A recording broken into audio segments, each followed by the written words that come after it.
I'm going to call to order the Silicon Valley Clean Energy Executive Committee of this May 22nd. We are operating under special COVID-19 rules, and if the clerk wants to make a statement on that. Yes, thank you. As the chair mentioned, this meeting is being conducted by teleconference pursuant to the Brown Act waivers provided for under the governor's executive order in response to COVID-19 state of emergency. For our committee members, please mute your microphones following roll call until it is your turn to speak. To indicate you would like to speak, please use the raise hand function in Zoom on the bottom of the panelists window. A friendly reminder that all of our action items today will be by roll call vote. For members of the public who are joining us via teleconference, if you would like to speak during the public comment period, please use the raise hand function in Zoom on the bottom of your screens, and Chair Miller or I will announce you before you speak. For members who are joining by phone only, please send your public comments to me at the email address that's listed on the agenda, and I will read the comment into the record within the allotted time. If any board members or members of the public are experiencing technical difficulties during the meeting, please feel free to email me and I will try my best to troubleshoot. And with that, I kick it off to our chair. Okay, so our first item is to request the roll call, please. Yes, thank you, Chair. Chair Miller? Here. Vice Chair Smith? Here. Director Gibbons? Here. Sinks? Here. Abakoga? Here. Thank you, all are present. All right, so next up is public comment for matters not on the agenda. At this time, any member of the public may speak to a matter not on the agenda. If you wish to speak, please raise your digital hand. And if you are calling into this meeting, you can press *9. We have 3 members of the public. I'm seeing nothing. Did we get anything through the clerk? No, confirming no public comment received. Okay, next up would be our consent calendar. Before we start, I would like to make a comment about time. Several of us do have time constraints. I would leave at exactly 10:30. There are some people who have 10 o'clock budget meetings, and we have staff members who need to be doing our business in other places. So I would actually formally recommend that we move item number 5 to the top of our agenda so that that staff member can move forward and do our business, and then we'll take the rest of the items after that. I think I need a motion just to be official, you guys. So moved. Second.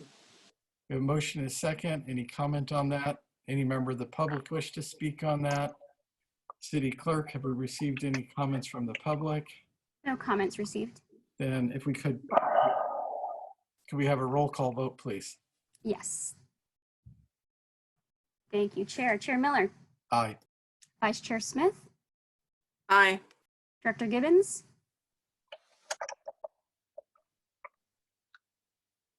Director Gibbons?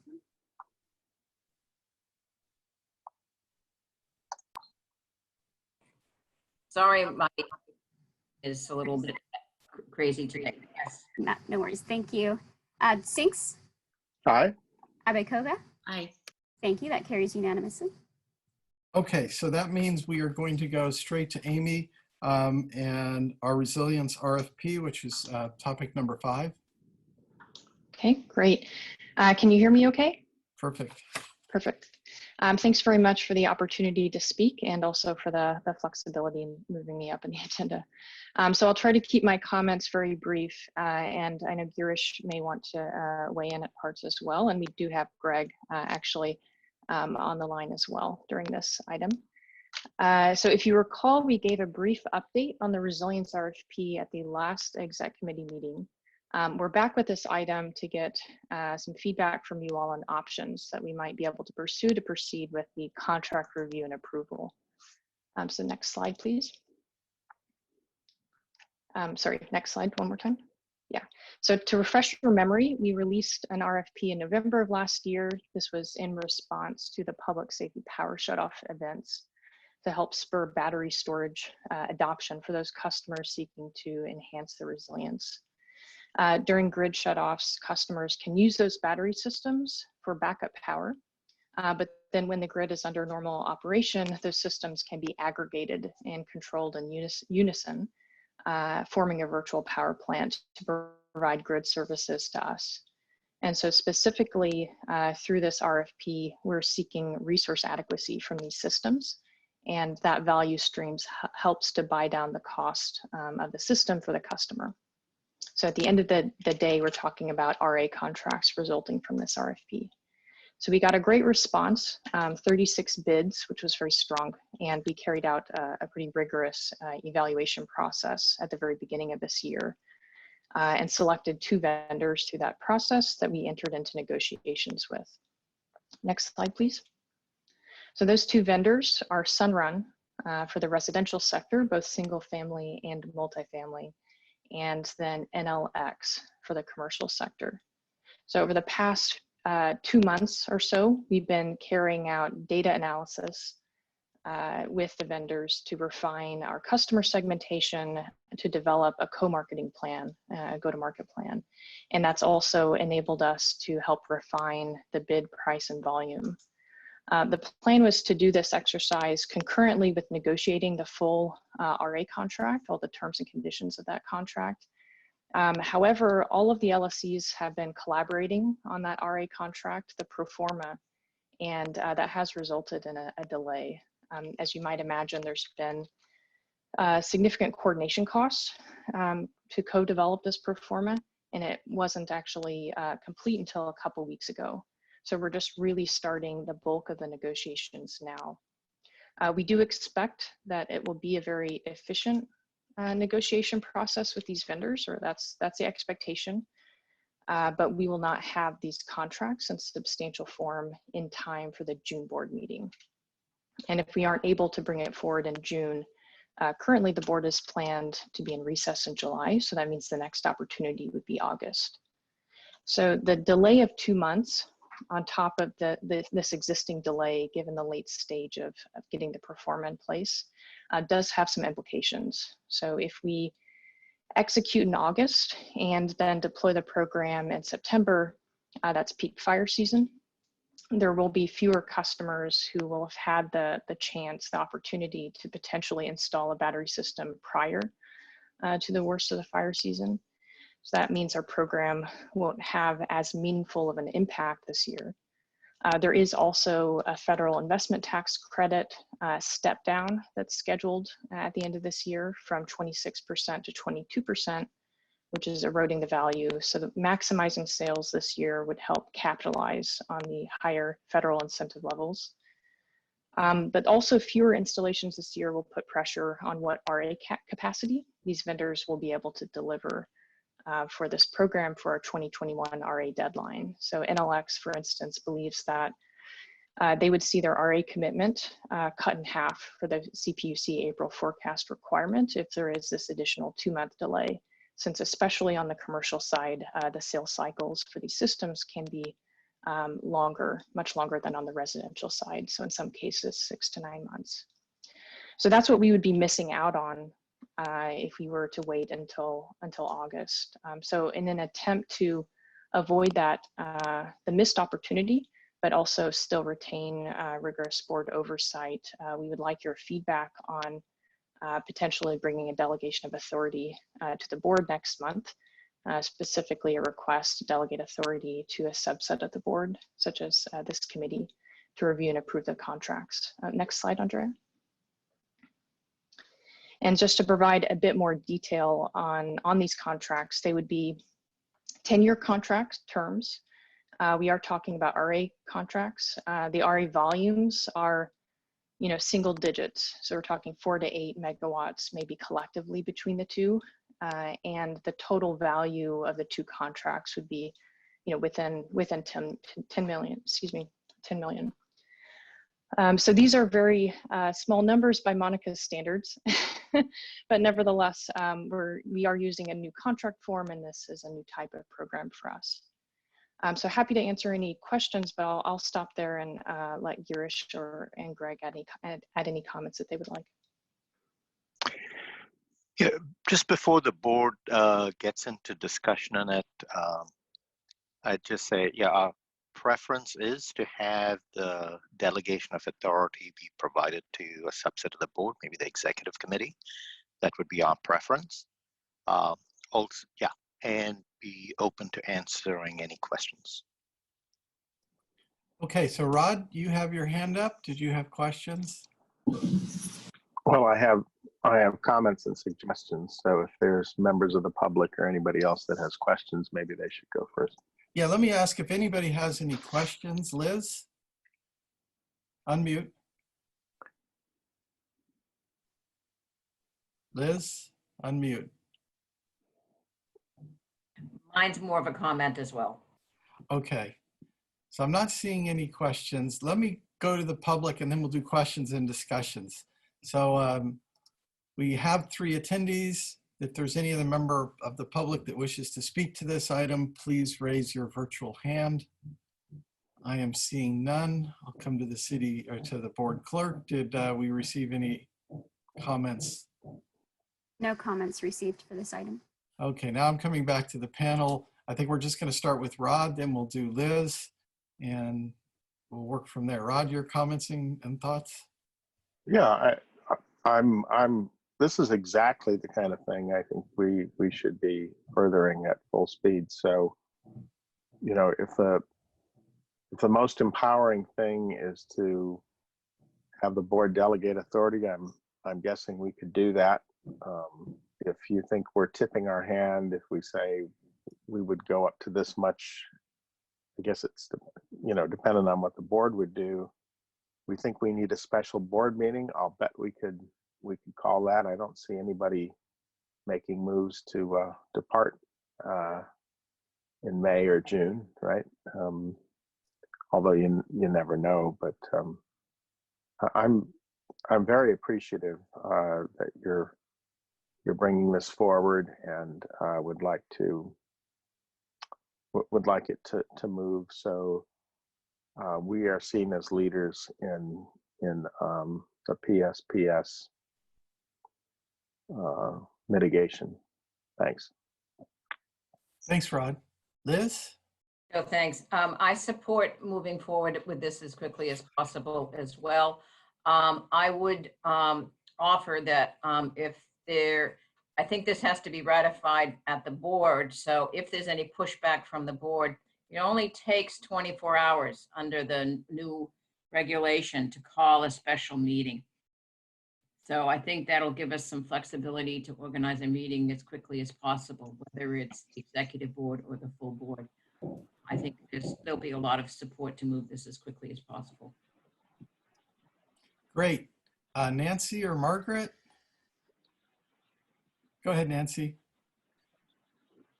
Yeah, I'm with Rod. I mean, I think in terms of discussing any constraints that the board might want to place on us, it's maybe, you know, not a great negotiating position. And I'm also not opposed to having a special board meeting in July for the full board either. So I'm okay with either approach, but and I also agree moving forward quickly is as quickly as we can is the right thing to do, whether it's a full board meeting or delegation. So I guess if staff could speak to why they're not recommending a special board meeting or a regular board meeting in July, I guess we did decide not to have one, but yeah. Go ahead, Girish. And then Margaret. Yeah, let me speak to that. In terms of the value that you've already delegated to me, for example, I have the ability to enter into contracts up to 5 years, and we sign contracts regularly with a dollar limit multiple times of what we are looking at here. So in terms of the dollars that we're spending, you've already delegated a lot more dollar authority to me to do hedging contracts.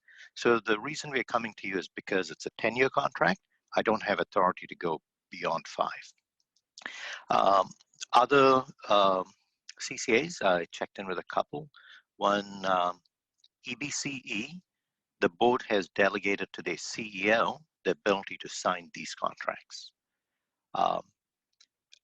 From a board delegation to exec committee, a contract such as this for a CCA like MCE, the executive committee signs off on it. So this precedent, etc. Our preference would be, I think our preference would be asking for the authority to be delegated to the exec committee. As an alternative that we could add in the staff report, especially if the board wants to add a lot of constraints, to the authority, I would then just back off from that delegation and then just have a special meeting. I would not want to have the board give too much direction to the executive committee because that would tip our hand. So that's the order of preference, and we can write the staff report that way if that's the way the board wants to go forward. Margaret? Thank you. So, and our city practices, we often authorize our, the city manager to execute the contract. So, I don't see a problem with us doing this. And, once you bring forward the details, which I don't know if you have the time to do that in June, but even if the contract isn't fully completed at that time, I think we should just authorize the CEO to execute the contract and do it that way. And we can do that for other projects coming up as well. Great, thanks, Margaret. Oops, Margaret, you muted yourself, but thank you. Okay, to me, we're just splitting the difference between what we do, and I would say the most gung-ho, I shouldn't say it this way, some very gung-ho members of our board all sit on the executive committee, so I think it improves staff's opportunity to assemble a quorum of us during the break. So rather than trying to get a quorum of the board for a special meeting on a 24-hour notice, that might be harder than getting a quorum of the exec committee. Anyway, I'm comfortable with the whole thing. Is there any specific action that we need to take on this? Because this is going straight to the board, right? That is Correct. The board has to do the delegation. So this was to get your input so that could then be shared with the full board at the June meeting. Okay, so it's really just direction to staff. Was that we've all made comments. Is there anybody who wants to add anything to the direction? Nancy, I saw your hand briefly. Yeah, I've heard basically 3 alternatives. And I think any one of them is fine. I like Gracious explanation, but if staff wants to put 3 alternatives with the recommended one being to delegate to the executive committee, I would be fine with that.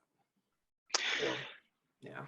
Yeah, we'll do that, and just note that this will be heard in the regular agenda. This will not be a consent item. Yep. Yeah, that's perfectly appropriate. Delegation of authority is something everybody's interested in. So, I mean, the other thing, is this is the kind of thing, exactly the kind of thing we need to make noise over. So I'm happy to have it on the regular agenda, right? Talking about why we're doing this, why it's important, why we need more resilience, how other places, even Palo Alto, they're installing diesel generator backup capability. They made an application to the Air District. I got an email yesterday. This is, I think we're doing something a cut different, and we want to make hay of it, even if the we're not talking about the contract terms. So, I appreciate the presentation, as frankly, to some extent, as well as what we're doing, right? Both are important to us fanning our fire, if you will. I would never be fanning a coal fire in Palo Alto, Rod. Okay, with that, let's see if we can draw this to close. Are there any further comments? Seeing none. Staff, you have the direction you need. Grish is nodding gently, so I think we're okay there. Thank you, Amy, for being with us. Go forth and do our agency's business. Will do. Thank you. And so that will bring us back to the beginning, which was the consent calendar. This is an action item. We still have a quorum, so I think we are okay. I move consent calendar. Second. Okay, let me check. Is there any member of the public who wishes to speak on this item? Raise your virtual hand. I'm leaving out the bit about *9 because I can see nobody's actually dialed in from the phone, but if they were on the phone. I'm seeing no comments from the public. Our board clerk, did we receive any other comments? No comments received. Okay, does anybody have any comments on this item? Seeing none, we'll go to a roll call vote. Yes, thank you. Chair Miller, Aye. Chair Smith, Aye. thank you. Gibbons, Aye. Sinks, Aye. Abe Koga, I, thank you. That motion carries unanimously. Thank you, everybody. Next up is going to be item 2, which is our CEO report. Girish? Thank you, Chair Miller. Just a couple of items in the spirit of moving this meeting along. An update on our move and return to work. We're going to continue with our move to the 3rd floor. We are going to look at some design changes to accommodate our COVID world. Also, we are not in a rush to go back the day that it's so-called open. We're going to make sure that we have the procedures in place and the design in place such that our employees feel safe. And we are thinking that we're going to do a lot more work from home. So we are working on the infrastructure that will allow employees to be productive at home too. And so that's going on the staff side in our move. As far as COVID is related to that, we have initiated our meetings with the rating agencies to look at our ratings. So we are restarting that process. On the CRCR programs, we continue to work on the $10 million allocation, and on the 3 programs, they're all moving forward. And we have reached out, especially on the resiliency side, to all the agencies and your staff. That's all I have on the CEO report. Thank you. All right, does anybody have any questions or comments? Let me check with the public. Is there any member of the public that wishes to speak on this item? I am seeing no virtual hands. I'll check with our board clerk. Did we receive any comment? No comments. Okay, so does anybody have any final comments? I think this was just to receive the report. Yep. I think we're good, and thank you for guiding us through these challenging times with our workforce. Next is item 3, which is our strategic plan. And Girish, you're gonna do this one. Yes, Andrea is going to pull up a slide and fill the screen and go to the second slide. Yeah. So I'm going to provide you basically a timeline on when we are going to update our strategic plan. So the ask of you is to provide feedback on the timeline or any other comments you may have. So here's our mission statement. I kind of see the 3 parts to it.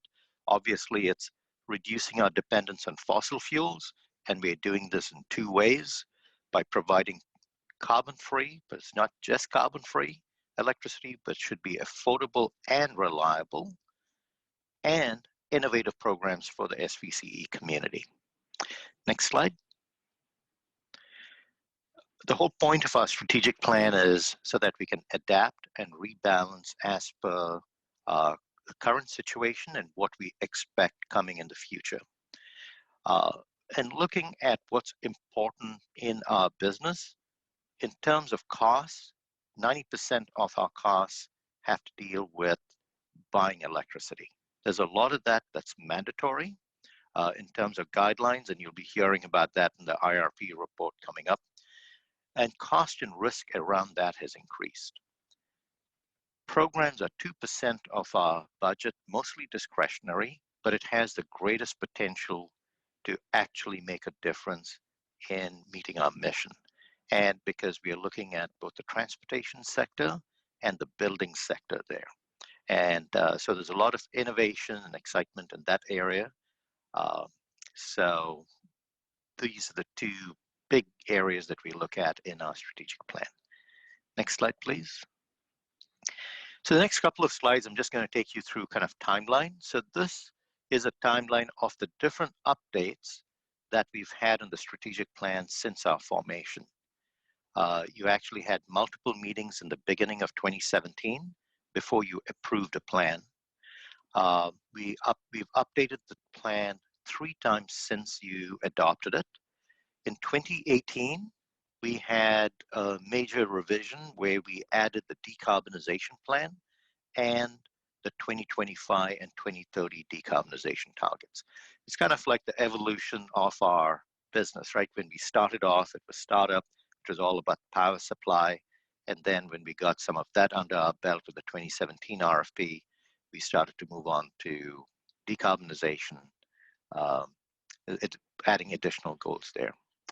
Last year, we revised the plan again, and we had 3 additional areas that we brought more clarity to. One having to do with direct access, one was clarifying the content of our portfolio, and the last one was more clarity on our goals related to achieving an investment grade rating. So again, over here, the board has been engaged every year in evaluating our current state, our future state, and making changes to our plan. Next slide.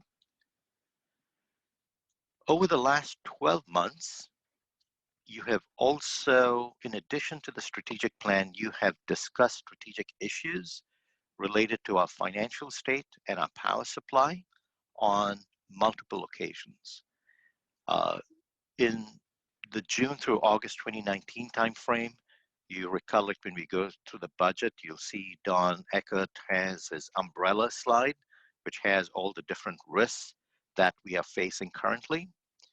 Then in September and October, we went through some detailed IRP workshops where we got some very good feedback from the board, and we also set our RPS, one of our RPS policy.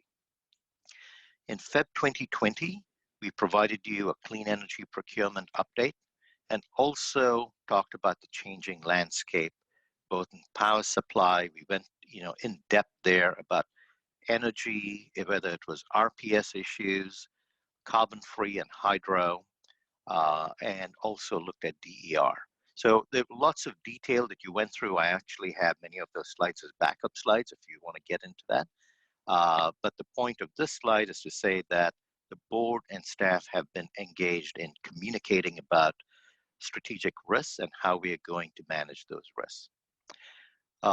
Most recently, after we had COVID strike, we did provide you a rate update and revenue update and how we are going to manage some of the COVID risks. Next slide. So this is an overall timeline. You've seen this chart before. So in terms of where and when the board gets to talk about strategic issues, we tend to have an annual kind of refresher or look at the strategic plan. And that gets, we do that in parallel with you setting my priorities, and it also moves into budget priorities and resource allocation in the budget. So left of the green arrows is what we've done so far. And we are now at this point where we're going to spend the next several months updating and revising our strategic plan. And we are also in the middle of my evaluation and setting goals. So as we look at this update on the strategic plan and bringing to mind the different risks and opportunities we face, I'm sure that we'll be working together on aligning my goals with our strategic outlook. Our goal is in September 2020, we will have we will bring to you a recommendation for a revised strategic plan, and we'll have that aligned with our next year's budget. Next slide. So here's what we plan to do between now and September. One of my goals for this year was to basically have a shorter strategic plan. And when we started this agency, we had a strategic plan which had goals, strategies, and tactics. And many of the tactics, it made sense to have it in the strategic plan and have the board be involved in that because we were just starting off. But we're now about be about 3 years old, it makes sense to move these detailed tactics into a work plan that's connected to our strategic plan. So staff has already started this process of editing the document. We will also do what's known as a pest and SWOT analysis, pest meaning political, economic, social, technical, kind of looking at basically the environment and kind of structuring it that way. SWOT becomes more, how does this work for SVCE? And we'll update the strategic plan document as needed based on that. We plan to present it to the exec committee at a special meeting at the end of July, and then bring it to the board for August, at the August meeting. Get feedback from the board in August, and then present it to you for adoption at the September meeting. That is the last slide I have on this presentation, and welcome your comments. My quick comment is, I'm involved in a lot of organizations, but I've never seen one where we so tightly couple the strategic plan with exactly to our mission, to exactly the CEO's goals and objectives. So I'm appreciative of that. Does anybody have any questions of staff? Well, I guess staff is Girish. Liz? Okay, thank you. I'm gathering that if we're counting dog years as 7 to 1, we're now 21 years old and have reached our maturity. So now we can drink? With little sleep, you need levity. Girish, could we go back to your slides? And I wanted to comment, I think everything is good. I'm very supportive, and I like the continuity that the chair just highlighted. If you would go back going back, there are 2 slides here, this one and that one. Those 2 slides and how you describe them, I think would be an excellent to do training of new board members. It's a very interesting short history and rationale that I think would give a lot of context to any orientation. Thank you for that comment. Andrea and I are taking notes on that. And we'll bring it up back in item 7 where we'll talk about it. Thank you. We don't have to talk about dog years though. Does anybody else have any questions? Let me double check with the public. Okay, nope, Nancy? Yeah, I approve of the plan, and do appreciate that there is a very tight coupling of the updates to the strategic plan with the rest of the activities going on. I have a question regarding the stripping out of the work plan details, the more task-oriented details. So strategic plans, in my mind, shouldn't necessarily change all that often once it gets cleaned up and the work goes out. So will there be a point where we don't need to revisit it every year, or what is the thinking on that? You know, I think it's very good practice for the board and CEO to look at the strategic plan every year. I mean, the word strategic plan means so many things to so many of us because we've all been through many versions of them. I think fundamentally the board and CEO coming together at a minimum of once a year and just talking about risk, whether we call it revising the strategic plan or refreshing it or updating it, it doesn't matter. And I think we have a structure when we talk about our budget. We talk about our IRP. So I would still want to have a meeting every year with the board, where even if we don't make changes, and you're right, we may not have changes once we get to those goals, strategies. One additional thing we're also going to do here is it's not just the development of the plan, but I want to do something else, which is it's executing and reporting on the plan, once a quarter reporting back to you, and we're going to add some metrics to each goal. And we'll try to see how it works, if it's meaningful for you. Yeah, so.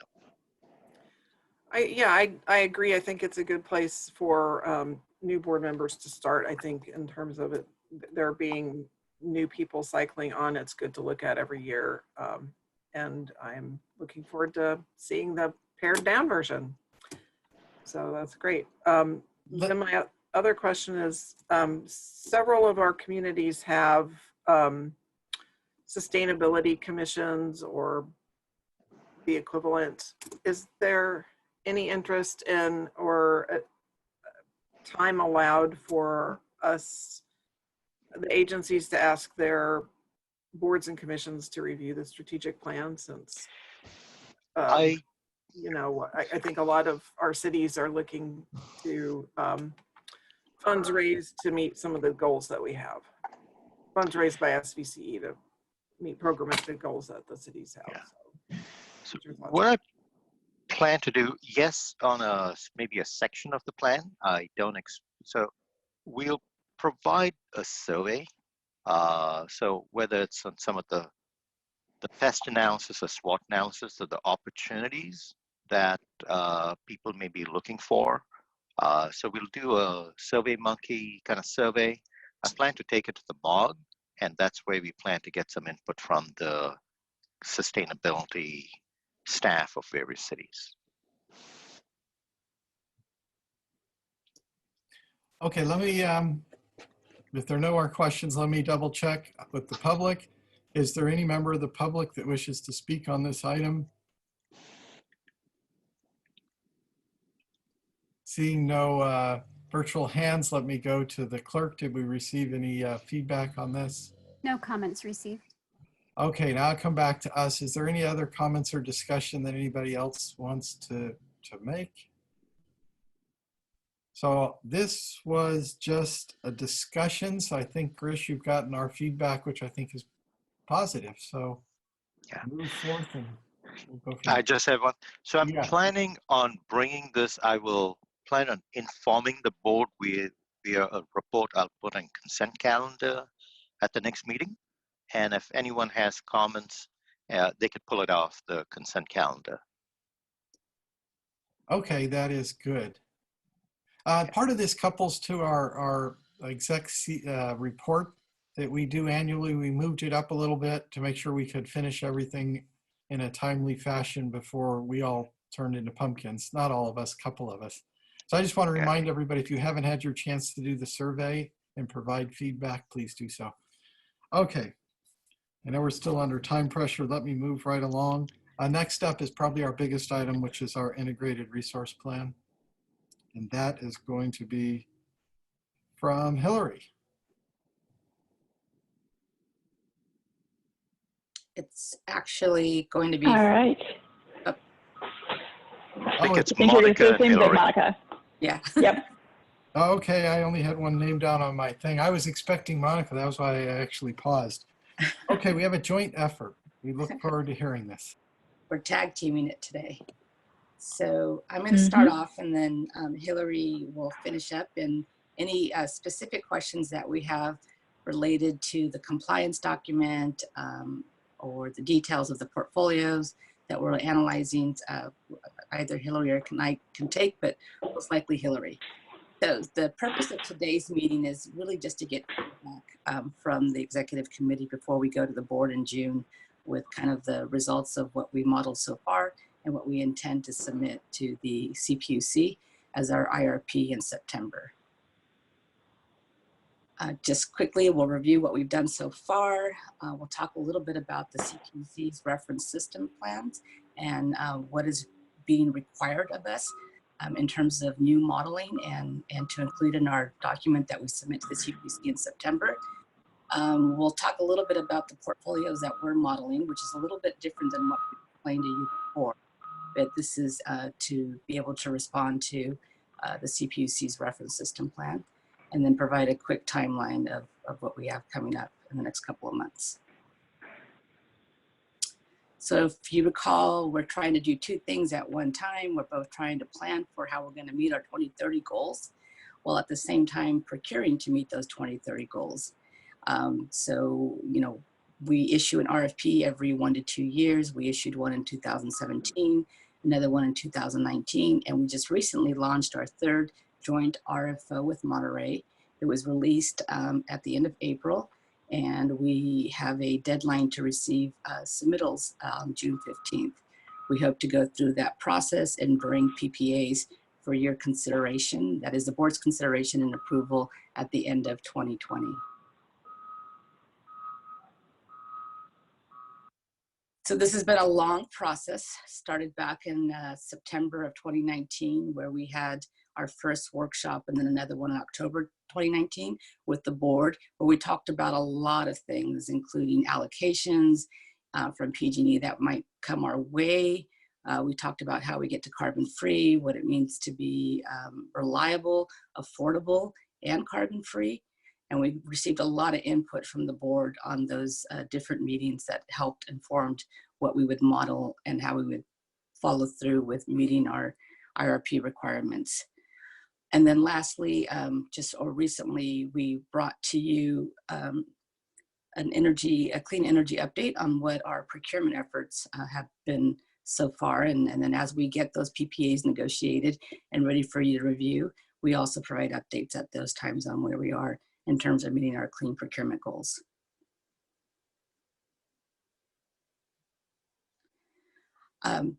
So this is a table of what you've approved since January of 2020, resulting from our 2019 joint RFO. Essentially 5 contracts have been executed, so we've been quite busy doing the IRP and procuring, and we're still negotiating 2 additional solar plus storage PPAs. We hope to get them done in the next couple of weeks for the board to consider in June.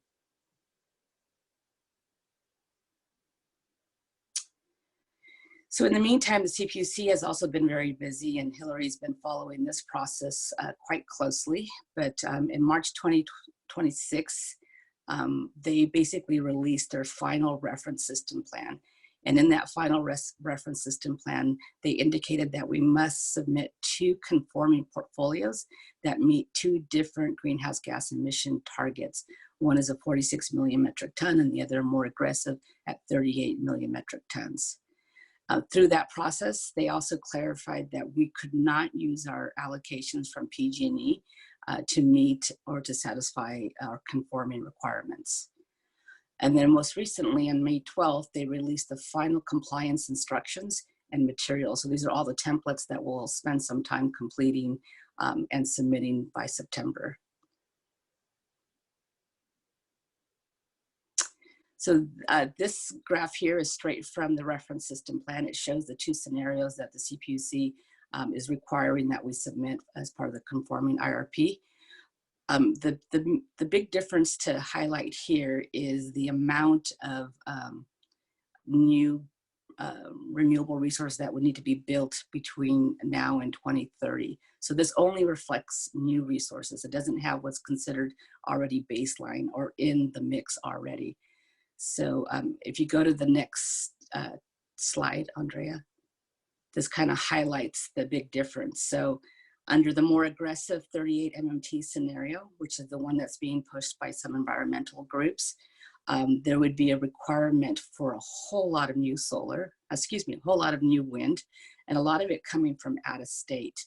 So that wind OOS new TX means wind coming from out of state new transmission. So these would be projects that would have to have new transmission built into California that doesn't exist right now. So as you can see, it's quite an aggressive difference or big change between the 46 MMT scenario and the 38 MMT scenario. And the cost associated with it is also quite different. And so I think the CPUC put both requirements in there to better get a sense of what the load serving entities could accomplish between now and 2030. Next slide.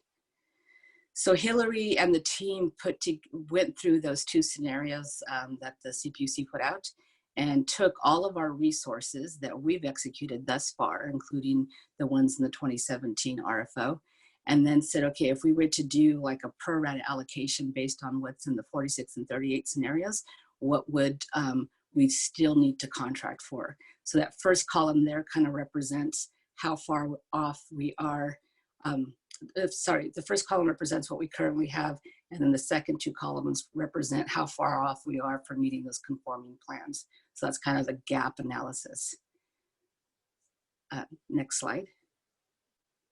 So then we took those conforming plans, and then we also looked at our preferred plan, and then we looked at other portfolios that we're going to try to model to see not just can we meet these, but what it would cost us to meet these, meeting those metrics that we think are important: affordability, reliability, and being clean.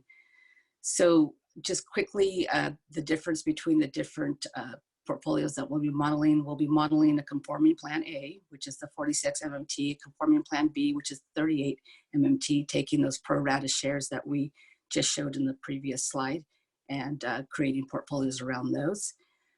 And then we'll also be modeling the preferred plan, which is the one that we've already talked to the board about. This is essentially what's in our strategic plan, which is a 50% RPS now through 2025. And then we track the state mandated RPS to 60% by 2030. We're also allowing for a buffer of about 5% over the minimum procurement requirement for long-term resources to ensure that we get to our compliance requirements. And per our board direction, it would be a carbon-free portfolio, meaning that the 40% that's not being met or 35% not being met by RPS renewable resources would be met by carbon-free, most likely large hydro. And then portfolio or preferred plan D is much like preferred plan C. However, we would not be getting to carbon-free in that case. So we would basically be using system power to meet the difference between our renewable portfolio and our load.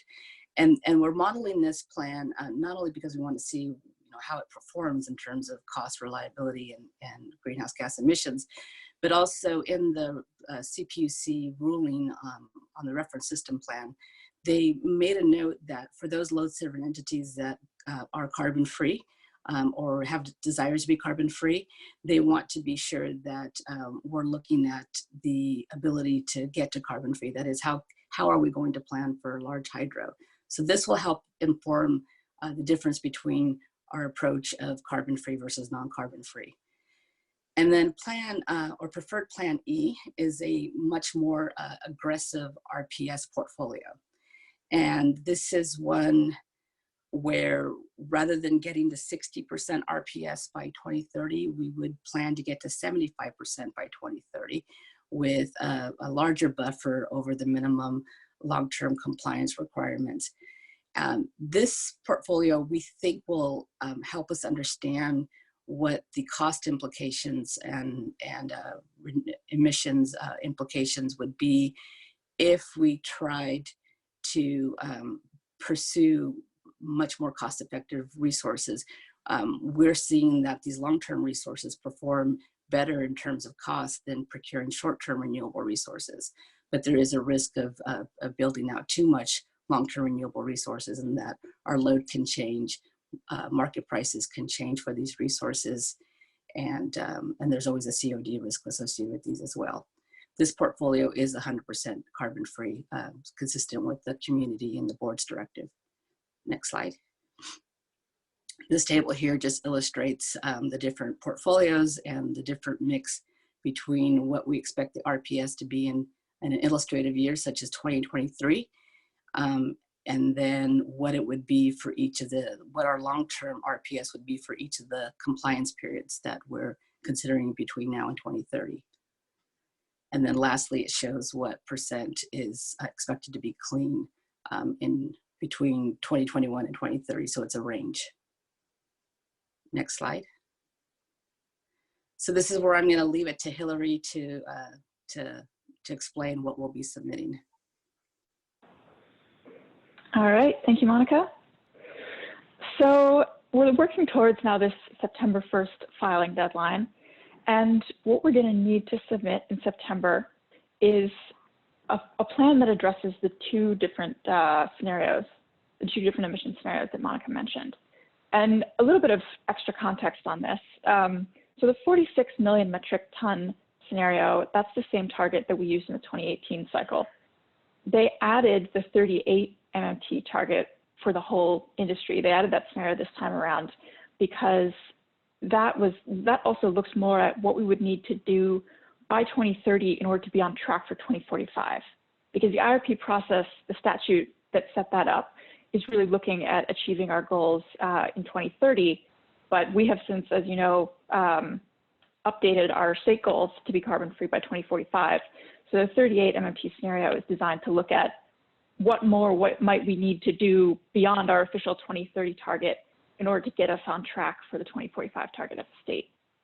So what we need to do in September is submit portfolios that meet our GHG benchmarks for both of those scenarios. So we have, from that 46 and 38 MMT number, we have our own individual benchmarks that are a small fraction of that, that have been scaled down by load share. So every LSE in the state has that. So we'll need to submit portfolios that meet both of those benchmarks.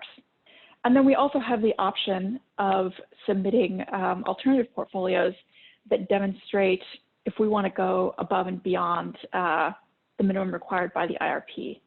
And last time around, for example, we submitted 2 portfolios. One was our conforming portfolio for the 46 MMT, and then one had an updated load cast to show our Milpitas expansion, which was not included in our official forecast at the time. So what we're looking at is a minimum of 2 portfolios, maybe 3 or more. We can submit multiple alternatives if we'd like, but we have to choose one as our preferred. And so for each of those portfolios, there's a set of materials that the Commission needs to see from us in order to facilitate their next step, which is aggregating all of the individual IRPs into what they call the preferred system plan, which is a statewide forecast of where we'll be on emissions in 2030 if everybody procures according to their IRPs. So for each portfolio, we'll submit, they call it the Clean System Power Calculator, which is a GHG calculator, takes all of the resources into account and gives us a number. And that's what they use to determine whether we've hit our benchmark or not. And then there's a set of templates, which basically are the raw inputs for the aggregated statewide modeling. So that's all quantitative. Then we've got a narrative report. And I think that is really, that's a really important piece because it allows us to give full credit and explanation to all of the things that we've been doing to go above and beyond our minimum GHG targets as an LSE. Can we flip to the next slide there? So this is an overview of what they're looking for in the report. Basically, we talk about our methodology, we talk about the study results, how we're conforming, and we are being judged officially on GHG emissions. That's the metric that they use. That's the metric that the whole process is based around, and what they will certify or reject based on. But they also want to look at components like local air pollutants, cost of the portfolio, analysis of rate impacts, and there's especially an increased interest in reliability this time around. So, and a note on the rate impacts. So that part really means something a little different for us in the IOUs because the CPUC does not actually regulate our rate making. So we talk about that in our IRP in the sense of this is what we're doing to look at resources that are cost effective while meeting our procurement goals. But we don't actually have to demonstrate quantitatively our future rate forecasts the way the IOUs do because that's a difference in jurisdiction. But it's still a priority for us, so we'll talk about it. So then the fourth section, the action plan, I think that is a great place to talk about all of the different initiatives, some of which, like the resiliency RFP, for example, that you've heard about this very meeting. So we'll talk about our plans for future procurement, additional RFPs, that kind of thing. We also talk about some big upcoming events on the horizon, like the Diablo Canyon retirement that everyone on the system is going to have to respond to. And then finally, we talk about lessons learned. That typically includes also improvements to the process because this is only the second time that we're doing this as a state. And it's a huge exercise that really has become, I think, even more important in the Commission's eyes this time around than it was last. So let's skip to the next slide there. So I won't go over this in absolute detail, but this is the official report outline that we were given from the Commission. So that's part of the compliance resources, released on May 12th. So as you can see, just a little bit more detail on the kinds of things that the Commission is really interested in hearing about, especially if you look down at the study results section. You can see things like reliability analysis, hydro generation risk, long duration storage, and out-of-state wind. So this is a little bit more context on why we developed plans D and E, because the messaging that we're getting from the Commission through this process is that they're increasingly concerned about reliability as we're switching more and more of our statewide portfolio to variable and availability limited low carbon resources. And they're also worried about the availability of hydro and carbon-free energy as more and more LSEs are looking to acquire these carbon-free resources. And also we've got states in the Northwest and regionally also having increasing interest in carbon-free resources. So when we look at the higher RPS and Portfolio D, where we took out some of the carbon-free, we could use that as an illustration to the Commission to show that we're aware of the risks that they are concerned about and have looked at all those contingencies in detail. So let's go to the next slide. So here's what you'll be seeing. So today you got an overview of the portfolios that we're putting into modeling. In June, we're going to bring you, if you have any feedback on those today, we can make adjustments to the portfolios, some early modeling results, and a preview of the report, although that will still be, based on the fact that we didn't get the final compliance materials until mid-May, the report will be very early stage. And then we'll be working on finalizing everything through the summer. August will be final approval of everything, and we'll submit it in September.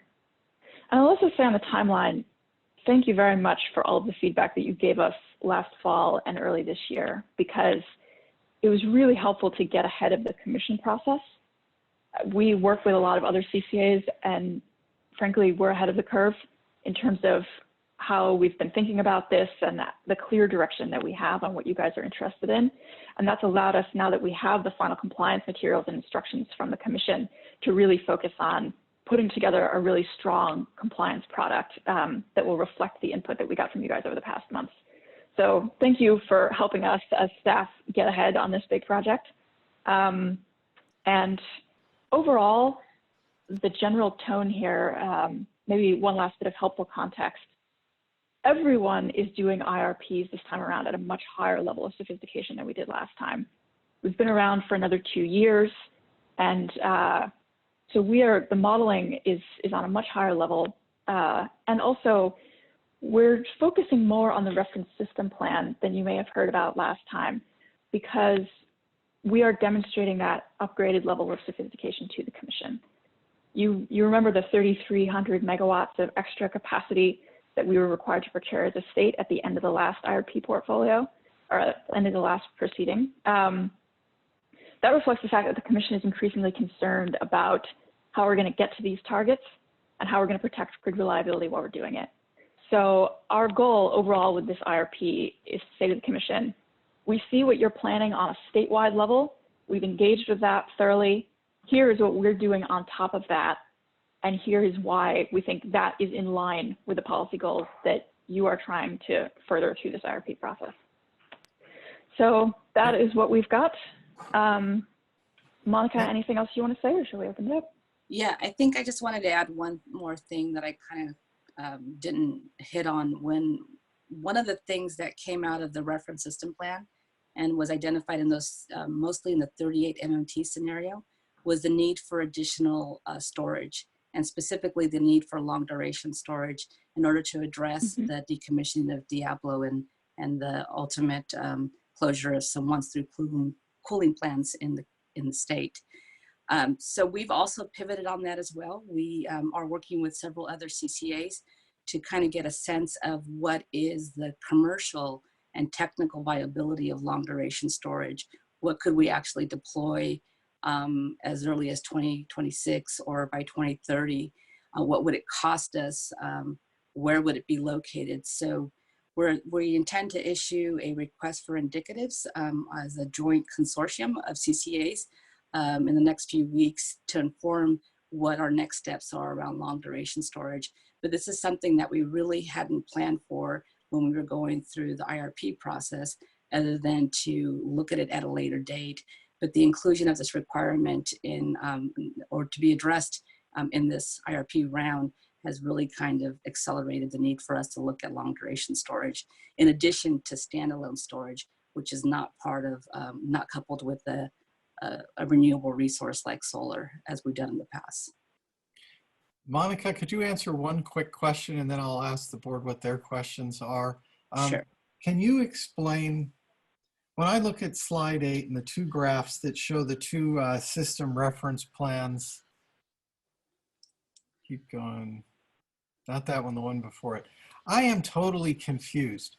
46 MMT sounds like more than 38 MMT. Am I just not understanding the titles, or am I not understanding what those two portfolios were meant to be? Yeah, so, and Hillary can add a little more nuance to this, but 46 is the target of emissions that could come from the electric sector for up. So for if you combine all of the load serving entities in California, that's the total emission target by 2030, whereas 38 is a lower target. So I get it. We're playing golf here. Lower is better. Lower is better, yes. And I totally don't know why my brain didn't see that. Now that you say it seems so obvious. But I'm not kidding. This is the second time I've looked at all these slides, and this one concept had me confused. Okay, so I know the board's going to have a lot of questions. I think Liz, and then I think Nancy. I saw you wave your hand, so we'll go Liz and then Nancy. Okay, I'll try and keep this brief. I think the presentation is good. I think we're getting down to nice flow to the presentations. So I appreciate that. I think this one, I wanted to be clear why we're presenting the board. What do you really want to get out of this presentation? And is it just information board to kind of show what's happening? I think you might be able to shorten it a little bit. There's a slide from Monica that shows the A, B, C, D, E. And then there's a slide, there's two slides right in a row, and I'm being very picky. But graphically, one slide is vertical, the other slide is horizontal and doesn't repeat the color. So if you're trying to communicate something with those slides, can you pull those up?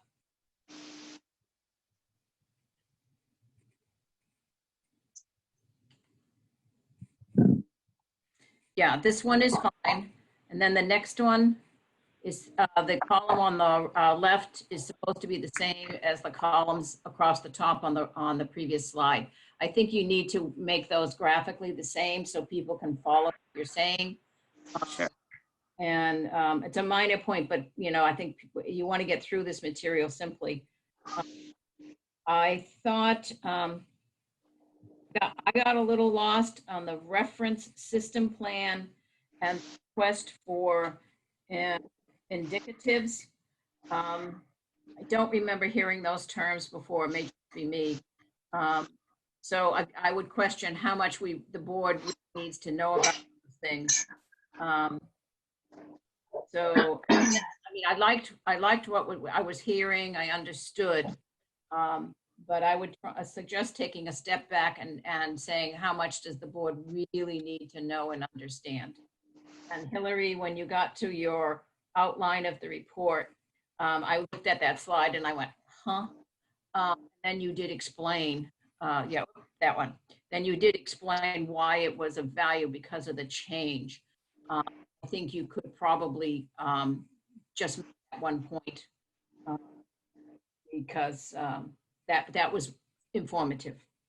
And I appreciate your comment about the board direction, but I also want to thank staff because you asked, right, we are as a board always comfortable working with staff because staff is proactive, we're not reactive, and we're not treading water. And I think this presentation goes over proves the point that it's a real teamwork between the board and the staff, And I think it's very successful. So thank everyone for all of that. Okay, we're still sort of in questions, but Liz has got a timeline, so thank you for getting your comments out in case we go long. I was going to do Nancy next, and then Rod raised his hand too. Okay, that's my cue. I appreciate, sorry, one second. Yeah, I appreciate the update and wanted to know if you are seeking input from the board and or executive committee regarding which alternative preferred plans to submit. And it looks like you were working on 3 versions of that. And are you planning to submit all 3, or are you seeking input to narrow it down to 1 or 2? So that's my question to start with. Yeah, I think our Monica or I can. Sure. I think that the idea is for you to provide general feedback on the different portfolios that we've outlined. Obviously, the first 2, the conforming ones, we're going to do because we have to do. But the other 3, if you have any just initial feedback on what we've outlined there, I think our intent is to submit. We can only submit 1 preferred portfolio, obviously, and depending on what we see in the difference between the other portfolios and the modeling that we do, we may submit an alternative portfolio as well. But we're only going to submit 1 preferred. So if you are able to provide feedback at this point on your preference, that would be useful. So if you're modeling them, I think you'll have eventually more information about them, correct? Right. And then, so I guess my one question is why is Plan D being modeled if it's not 100% clean? So this was again in response. Oh, Hillary, do you want to answer that? Go ahead. Well, one comment. Both of those reference system plan pro ratas, the goal there is really to give us a sense through our internal modeling process of what results we would get if we just sort of were to adopt a pro rata basis. So we're looking at that as something that we can demonstrate to the commission. We've taken what you're looking at for the whole state, run that through our modeling process, and that way we can do a direct comparison on the metrics that the commission cares about between what we'd like to do and what they've planned for the state. And I think that's something that, we haven't finalized the modeling results yet. If we get close enough in our preferred plan to, we may not 100% have to put forth those pro rata shares in our report, but the goal is that we've done them. If we need them, we can put them in the report. And also for us internally, we can look at on a cost and reliability and emissions basis, how does what we're doing differ from what the commission is planning? Okay, so this would be part of study design, methodology, modeling approach, and modeling tools. So it's for comparison. Okay, that's. Yeah, so we'll talk about the power sim model that we used, all the assumptions. There are places where our assumptions differ. For example, the reason you didn't see any new geothermal in those graphs in the reference system plan is because the assumption they use for the price of geothermal is higher than what we've found to be the case in the market, or at least in the part of the market that has come to us in the RFOs. So, right, that's what that section is for. We'll demonstrate those differences there. And will you, okay, so the modeling results will come forward in June, and I'm looking forward to that. I think it's a little early to state opinions if we don't have the modeling results yet. So I like the approach though. Okay, we're going over to Rod then for questions mostly, but comment if you need it. Yeah, thank you. Okay, so what you said is we have to submit conforming plan A, conforming plan B, and then we can pick one other that we would tell the commission we would prefer to implement. Are we then thereafter locked in? Then it's their choice which of the 3 we use, we actually execute? So the way that'll work, they will only put one plan they will only incorporate one of those portfolios into their statewide modeling exercise. But I think the way we're looking at it is this is a cycle that runs every 2 years, and it's designed at getting towards an endpoint in 2030. So we're putting in there what we're planning at this time. I think if circumstances change such that, for example, the resources that we're seeing in response to our RFOs, the prices really change, or the type of resources available really change, I think we do have the ability to update that in our next 2022 IRP. So this is not an ironclad set in stone, we have locked everything in through 2030. This is our best understanding right now, and we will reassess a couple more times before 2030. But I mean, this does dictate what we do in the years prior to 2030, right? It dictates what we do next year and the year after that and so forth. And we have to step toward the plan, I assume. You don't do all this in 1 or even 2 or 3, 4 years, right? Yeah, but that's the point of us having a preferred plan. We could say, here, we submitted a plan that conforms to your requirements, but this is our preferred plan. It meets our community directive. It's what we're seeing in the market. It's what we're procuring right now. Yeah. And so we will make that very clear. And yeah, it's just helpful to understand what constraints this puts us under once we've submitted a plan. Who's in charge? Who's in control of this? I mean, and then, yeah, from my part, I will say that if you had half of the number of slides, I think that might be better. And to Howard's confusion, I was initially confused too until I read that little note that said, Figure 4, new resource build out associated with a 38 MMT GHG target. So I said, oh yeah, these are state goals. Maybe it's just maybe you just want to label them in some way that's not that's a little more friendly. You could say this is statewide PUC scenario, the higher carbon scenario and the lower carbon scenario, or something like that, right? Because I know you and Hillary are thoroughly familiar with these terms, but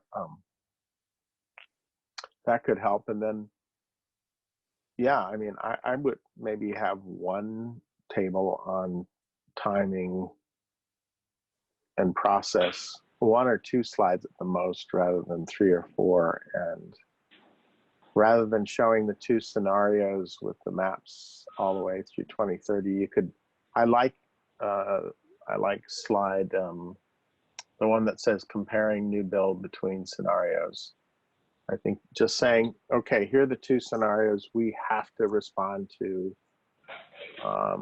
And, you know, so this is, and make clear that this is what's coming from the PUC and that it's statewide. Then this illustration of SVC's pro rata share, I think this is going over people's heads, this big table. The next slide that's showing plans ABC, A through E, I think is really helpful. And then when you get beyond that in the modeling scenarios, I would think that might go over the heads of board members. And then, yeah, so I think it would be okay if you didn't do the more detailed narrative report slide either. I mean, the one with the whole outline. Well, it's just that people are going, you know, you're doing this at a board meeting where it's easy to take us into the weeds. And so I think you have to think about what as policymakers, right? What input are you looking from us as opposed to people that are trying to, you know, might get lost in the weeds.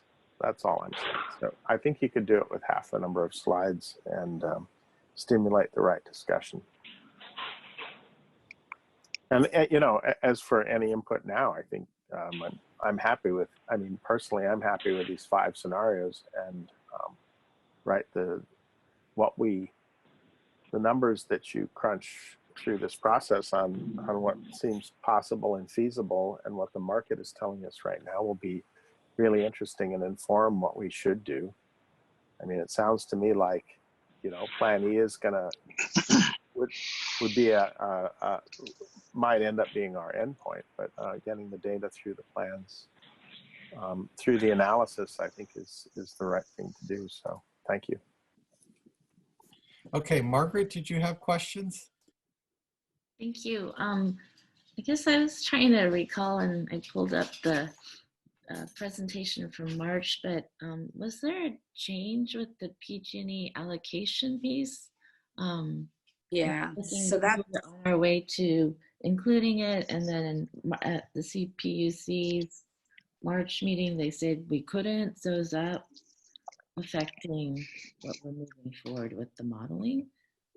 yeah, so Yeah, it's here. And then, yeah. yeah, there was that directive or that direction that we should not be submitting any portfolios, whether preferred alternatives that has the inclusion of allocations. That said, we still want to see what the impact of those allocations could be on our procurement and planning. Because there is a very high likelihood, or there is the likelihood that we will get some allocations. And that decision will be made later on this summer. Unfortunately, the CPUC timing is a little bit off relative to the IRP. So we submit the IRP in September. The ruling on the allocations won't happen until late summer. So for the purpose of this IRP, we'll include them. If the allocations happen, we will bring those back to you and have that discussion again about, here we are being offered these long-term allocations. This is how it fits in with our portfolio planning. This is what it does to our emissions, our cost, everything else. But for the purpose of this exercise, we can't include them. That means they're in PG&E's IRP, right? Right. They're in the, when we talk about the plans, they're in the base case. They're in the baseline of existing resources. Okay, great. Thank you. Okay, we do have a member of the public that wishes to speak. So let me do public comment, then we'll come back to us for any more comments or direction. We did a pretty thorough job, but there could be more. So hang on just a second.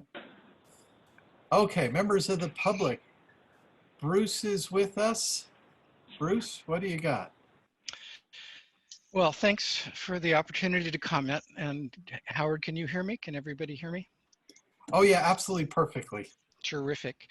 So I think a couple of context setting graphs could be really helpful. So one graph might show the emissions from the electric power sector starting in around 2000 with the data points for 2010 and 2018 or whatever the last available year is, so that we can see what kind of a change to the slope of the curve is implied by a 38 or 46 million metric ton goal. I suspect that it's a substantial change to the generation profile, but I don't know that because there's no context, and a graph could make that very clear. Similarly, there must be inherent assumptions about electricity demand in California through 2030 in the CPUC's template, and it would be good to see what those are. And then for internal planning purposes, if not the IRP, to contrast those projections with revised post-COVID-19 projections, which in my personal planning of my retirement savings, I'm assuming that there's going to be a fairly prolonged depression, not a V-shaped recovery. And so demand for electricity will go down, and I think stay down for a while. Customer non-payments will go up, and whether or not there's a disconnection moratorium forever or for a long time might have a substantial impact on both the agency revenue as well as the demand for the product. And speaking about demand for the product, not just in terms of the reduced load from existing customers, but from the departing load to direct access customers, I wonder what SVCE is allowed to do in its planning based on assumptions you might make about either of those two kinds of departing load. One where you keep the customer, but their demand goes down, and the other is where you lose the customer to DA. Again, this may be more relevant to internal planning for the agency's procurement decisions rather than being compliant with the IRP requirements. And then the last thing I wanted to ask about is the sort of the idea of offsets and RECs as a way to reduce the environmental impact of SVCE's operations without necessarily buying, new solar, new wind, new long-term storage. Is there an opportunity to procure some kind of low-cost offset? If there isn't, there will have to be in the future, because you can't get to carbon neutral by 2045 without some sort of offsetting strategy, since there will obviously still be fossil fuels used in the state in 2045. So those are my thoughts. Thanks for the time. Thanks, Bruce. Always very thorough and enlightened comments. Is there any other member of the public that wishes to speak? Seeing none, I'll check with the board clerk. Did we get any other comments? No additional comments. Yeah, so Bruce did make one comment that I thought is cool, just because for the general public and for us, it helps set that context of the carbon graph. I think everybody's always happy to see the carbon graph and sad to see the magnitude of challenge we are facing. But it would be good to know, have we impacted the electrical supply in California? Bruce, you raised your hand? Yeah, I wanted to just make a couple of comments. First, I really appreciate the feedback on refining the presentation. I think they were all, I just had a lot of head nods going on that we can make those changes prior to the June meeting. Also want to bring your attention to, this is a plan. This doesn't tie our hands on our procurement through 2030. It definitely sets a target that we should follow, but one of the earlier slides talked about planning and procurement, and there's a feedback loop every 2 years. So we do have the ability to adjust. Two other points from a policy standpoint, one under your control and one not. One is, when you think about, and Bruce brought this up, we're going to continue to have gas. So when you look at these two goals, the 38 million tons and 46 million tons, you notice it's pretty obvious. It's not zero. So the state is saying we have emissions through 2030. And so we all need to recognize there will be gas units that are going to be required. And as Bruce said, actually through 2045. The 38 million ton goal does reduce the amount of gas units, but we still have 38 million tons of emissions from the sector. So that's something out of our control. We just have to manage it and accept it. The one policy issue that's coming out of this, which is actually will be headed to you in the Q3 period, is what Monica talked about, long duration storage. Since that is part of the reference system portfolio, 10 CCAs are going to put this RFI asking for information from the market about long duration storage technology, cost, commercial applicability, etc. So we also are looking at creating a super JPA that can transact for these long duration storage products, essentially. So that will come to you, and that's a policy choice that you're going to have to deal with in the Q3, Q4 period. Those are my comments. Thank you. Thanks, Girish. The only other comment that I wanted to make had to do with the preferred, our preferred plan. It's my understanding that preferred plan C most directly reflects what we think our current procurement strategy is. It's what you provided us feedback at the October, November board workshops. That's essentially what you directed us to do. Yeah, so so it's a yes and. Yeah, Nancy said it, let's see the data, but honestly, the direction that we've given, everything says that C is what we're more or less doing. So we'll see how that evolves. It would be great to see the data, but I do get the sense that we are sort of leaning towards C. Does anybody else have comments? I have a couple of thoughts just in response to the comments here. Two things mainly.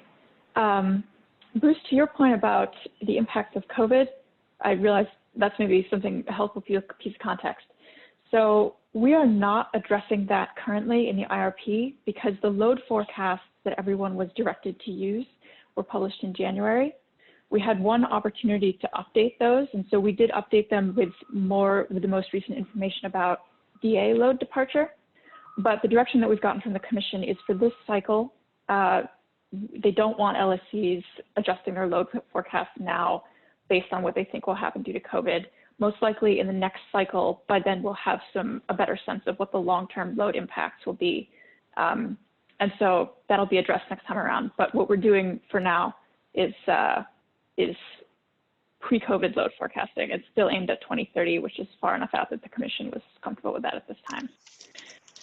And then to your point, Rod, about how this impacts our procurement, echoing Girish's comments, this is definitely something, it can be adjusted, and we're responding to each RFO based on the offers that we get. But one place where there can be an impact is procurement track mandates. So for example, last time around, we had a portion of the 3,300 megawatts that the Commission directed everyone to procure. And so that is one piece that perhaps we could get out of each cycle that will be something we have to sign on to is if they find an additional need. And so we'll deal with that as it comes, which we'll find out more about that probably early 2021. Okay, let me, we never end an item on a staff item, so let me come back. Is there any other final comments from members of the board? Seeing none, I think this was an update and direction, and Girish, you have the direction that you guys need. Yeah. Okay, Yep. good. Thank you guys for that, and thank you to everybody who's worked on this plan. Very complicated. It seemed hard last time. It seems triple this time. So thank you for all the work. We already took item number 5. Item number 6, which is super important, especially in this online world, is public comment speaker time. And our board clerk's going to do that for us. Yes, thank you, Chair. Executive Committee members, as Chair Miller mentioned, given some of the changes that we've had in a lot of more virtual meetings, we thought it would be pertinent to bring this up to you all. Customarily, SVCE has given public comment speakers 3 minutes to give their comments, and we've noticed in other member agencies there's been more public speakers given the accessibility of Zoom. So we just want to be mindful of acknowledging these speakers and allowing them to speak, because that ultimately is what we want, is public engagement, while also being mindful of our meeting times. So we are asking for you to provide us direction on if you would like to allow our chair to either increase or decrease the time allotted for public speakers, depending on the agenda and then the agenda item. And shortly I can bring up some language that we've drafted up, thanks to our general counsel, who is also present.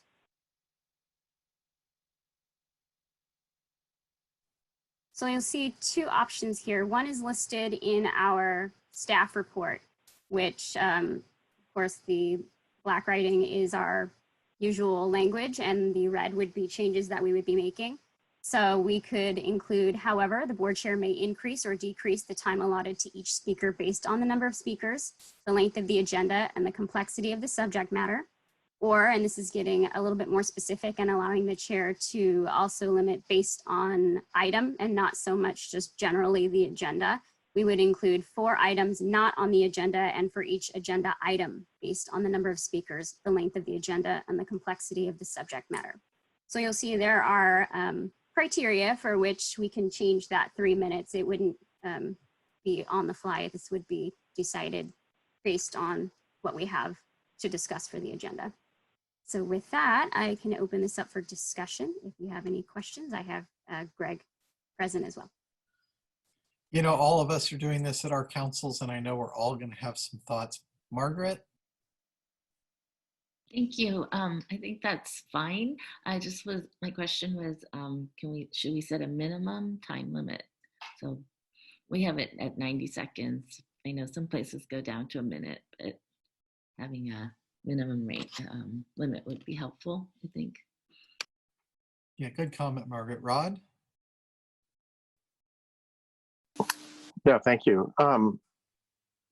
I agree with the idea here. You know, Bruce is often with us. There are others with us. We don't have a lot, but what they offer is often a gold mine and some of our most thoughtful comments. So I think, you know, typically here what we're going to want to do is, especially with only one or two speakers,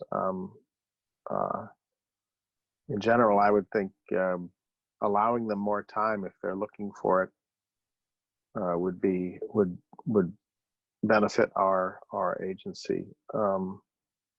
But yeah, some reasonable minimum, and I'm okay with even 2 minutes or something is also good. I mean, this is a pretty technical thing.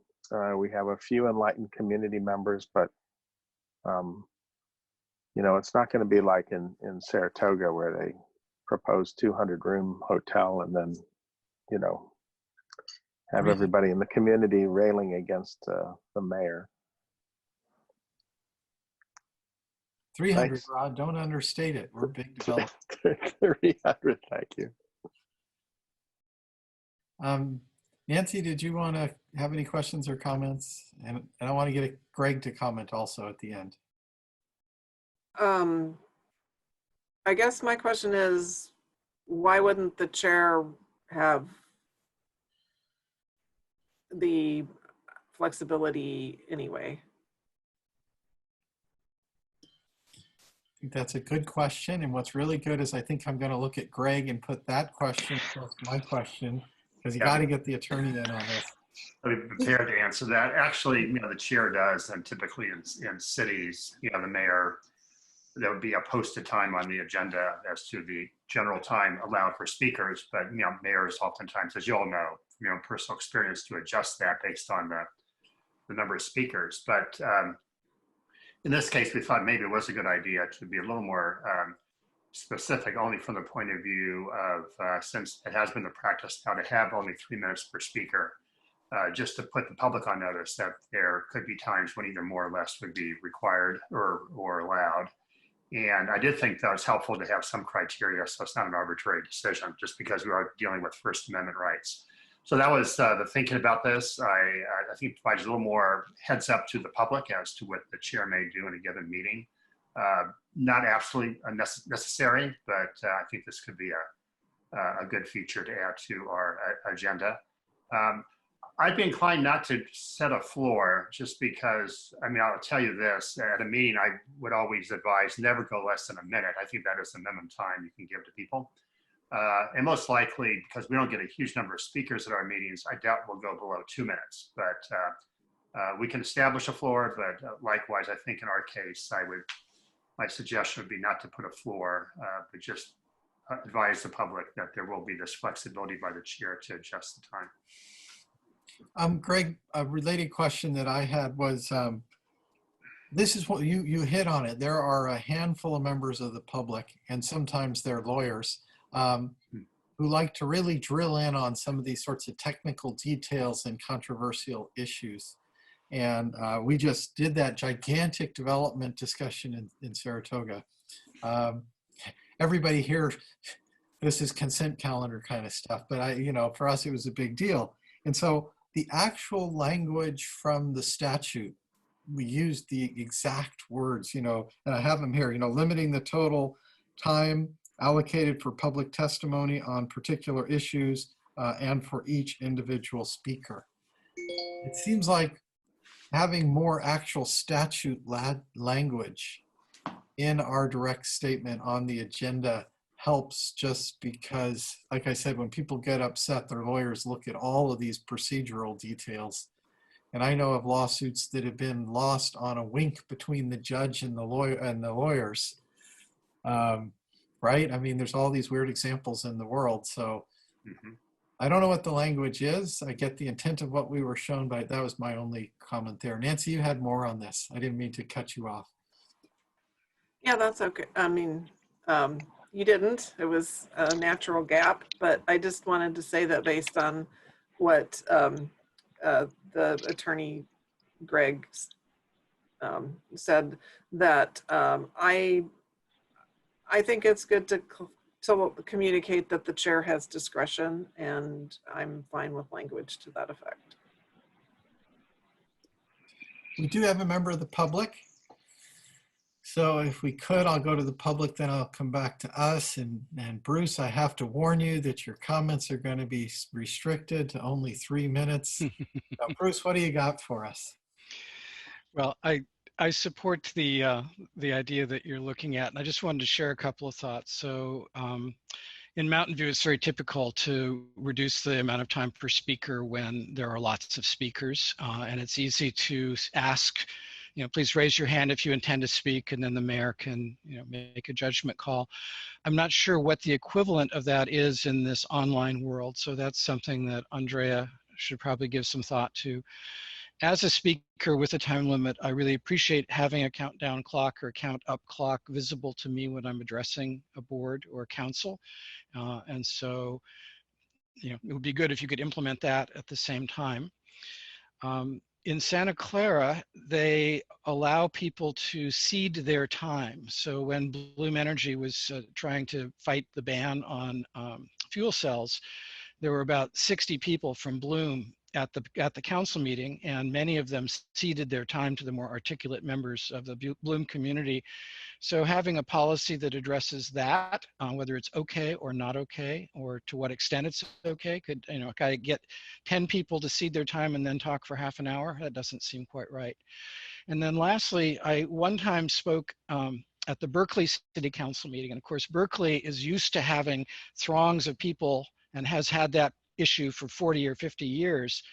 What they do or did is if there more than 10 people want to speak on a given topic, they have to fill out a speaker card. They put it in what sort of looks like a bingo cage and spin it, and they pull 10 and only 10 cards out of the hopper. And if you're not one of the 10, you do not get to speak on that topic. So hope that never comes to that at SVCE, but I just wanted to make you aware that at least 15 years ago or so, that passed legal muster in Berkeley. Thank you, Bruce. And I'm so excited about a bingo machine.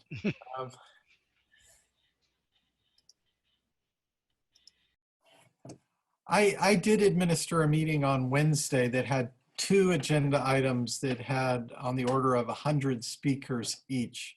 And I did it in the Zoom environment. And for one item, we went through a procedural discussion and we decided 2 minutes. And then everybody raised their hands after that. And so we said, okay, stop after the first speaker. And then we did another vote of the council and we set it to 1 minute. And I was worried that 1 minute wasn't gonna work. But what I'm actually always amazed at, I know Margaret with the 90 seconds, when people know that it's 1 minute, man, so some of them I went to 1:05. I had to go over a little bit. I hate VTA's strategy of just shutting off the microphone, but you actually can get a lot of comment in 1 minute. So I'm comfortable with a 1 minute floor. And I will say just the cycle time on Zoom of disabling the microphone, enabling the microphone, calling the person, them accepting the enablement of their microphone, then that, can you hear me, which everybody always asks, and the chair saying, yes, we hear you perfectly.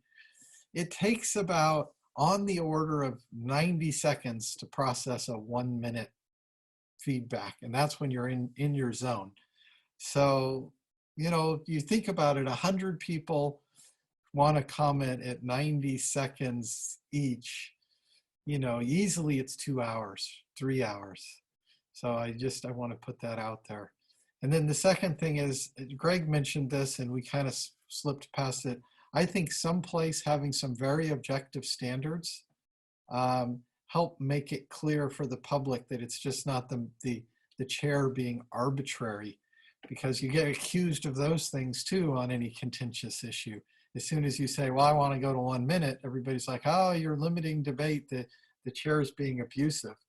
So it's much better to have objective standards, and Greg will write it in a way to put the word generally or something in front of it to allow some flexibility on the part of the chair. So if it's 20 people and we go to 2 minutes, you know, if it's 22, we could still stay at 3 minutes, for example. I mean, so a little bit of flexibility, but I think objective criteria and standards will help. And I think having language from the code, little bit of language, so at least it's word for word identical.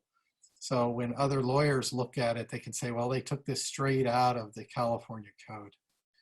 Others, I'm sure, have lots of thoughts. Again, we've all lived through this. Anybody have any final comments here? Greg, I want to look at you since I know you're going to now have to start writing. And Andrea, since you're going to have to start working on the, are you guys have enough direction from us? We do. So let me just ask the one final thing. Is the consensus ending is to have a floor of 1 minute? Is that what you like to see? I think that's acceptable. You know, the code just, it does allow us to limit the total amount of time on an item also. And if that clause is in there, I think then it's not the bingo machine that Bruce is articulating, but, you know, we could say we're going to only hear public comment for 100 minutes. And however many people that comes out to be based on how the process works, that's just what it is. And then it's a first come, first served system. Well, I think since I'm going to be a member of the public soon, I'd like the floor to be 10 minutes. I would like chair discretion. No, I'm fine with 1. All right, Okay. I think we have good direction here, so we'll finalize it. Okay. Then if we're good with that one, we're going to move on. And item number 7 was board succession planning, communications and orientation and continuous education update. I will have to step off. I have a meeting coming up here just in a few minutes, another Zoom meeting. So thanks a lot today. Good seeing y'all. Thank you. Thank you, Greg. And I mentioned it at the beginning, but I do have a very hard stop in 14 minutes. So hopefully we'll be quick on this one. We will. Yes, I will be brief given the interest of time. So the purpose of this item is to really just give you an update on the timing on some of the deliverables for our program for board succession and continued education. This is a snapshot here of when this has been brought to you all. In December of 2019, it was discussed at the board level about board succession. And since then, we've brought this to you twice. One, we had, of course, our exercises, which you helped us a lot on. So thank you very much. And that helped us tailor into what this program is becoming. Of course, at March, we had an additional feedback that was incorporated and you were given an update then. And now we are giving you the timing for when this will roll out. Board communications, part of that was sending out a bi-monthly newsletter to you all, which was sent on May 1st. That was the first one. The next issue is coming in July. If you have not taken a look at that or if you didn't receive it, please let me know because we would like your feedback on this. This included some articles of interest, upcoming training opportunities. So this is really for you. So if you could give us any feedback, it would be much appreciated so that we can keep improving on this as the time goes on. Our questions for our board of directors, this is going to help us kind of plan for how to onboard new directors, and we'd like to know how you learned. So these were finalized in March when we brought these back to you. So we're going to start reaching out to you all and getting your feedback and input in June and July. So that's coming. Our modules, we initially brought you a list of about 50 topics, which you helped us narrow down to 13 or so. So up first, we're tackling the very basics, really. What's a CCA? How and why were we established? What's our mission statement? So I'm going to be working on these next month and really tailoring these and figuring out what process we're going to use, what software we're going to use. So this is really the development of what this will be. And this will carry on and through June, July, and August as we involve other team members from our group in answering those questions that we narrowed down. And again, here's the timeline. So directors, questions, and the first module drafts will be done in June. July, I'll continue the questions. We'll continue making these modules, and your second bi-monthly newsletter will be released. August, additional questions that we need and complete them in August. Again, the modules. So in September, we are planning to socialize the 2-year term that we had talked about, where we're requesting all of our member agencies to commit to 2 terms when making new appointments, as well as finalizing our modules, and our third bi-monthly newsletter will be released then.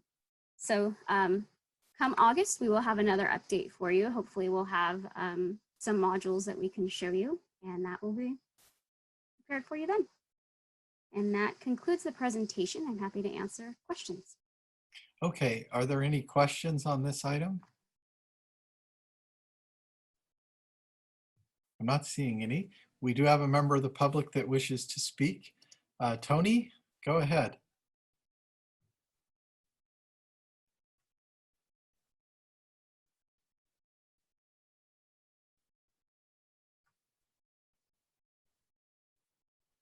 Can you hear me now? Yeah, Yes. you're with Okay, us. sorry. I thought I was going to get unmuted automatically. So good to see you all. Simple question. Have we given any thought of doing a Citizens Academy for obviously non-board members then, but that could enable people to have some training and familiarity with our organization when they're thinking about running. And it could be a nice kind of hybrid of community activism as well as board preparation. That's it. That's my question. Perfect. Thank you, Tony.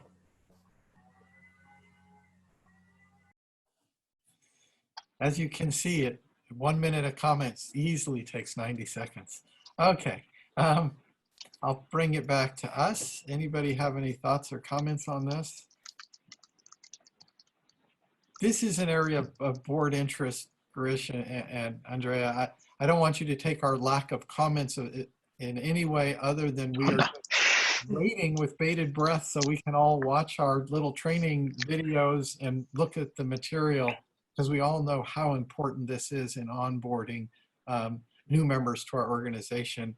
And Tony touched on it. I'm assuming all that this stuff we do will be on some part of our website. And so members of the public could go there on their own.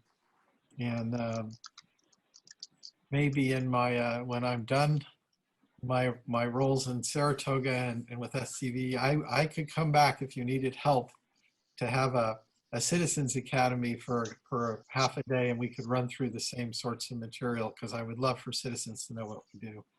Girish? Can I make a motion and approve what you just said, which is you run the Citizens Academy? No, but just kidding. This I is think a that's discussion item only, and a motion. Yeah. No, I think it's a wonderful idea. And I think it's an and on all of these things. It's just a matter of sequencing them. So I think once we get enough content, we'll be able to maybe translate that into a Citizens Academy, just overall in terms of communication with the board and different stakeholders. Andrea sent out the first bi-monthly newsletter. So I've heard back from one board member so far. So if you could, so we're going to try it out for about 3 or 4 emails. It came out, I believe, on May 2nd, first. And, we'll just see what works. All this is, we're going to try it, see what works. And we are also going to be sending an email to all city managers, either today or on Tuesday, which is a different kind of communication, which has to do with it's more action oriented. It's not policy oriented. It's things like how they can access CRCR funds and things like that, and the EV programs that we are running.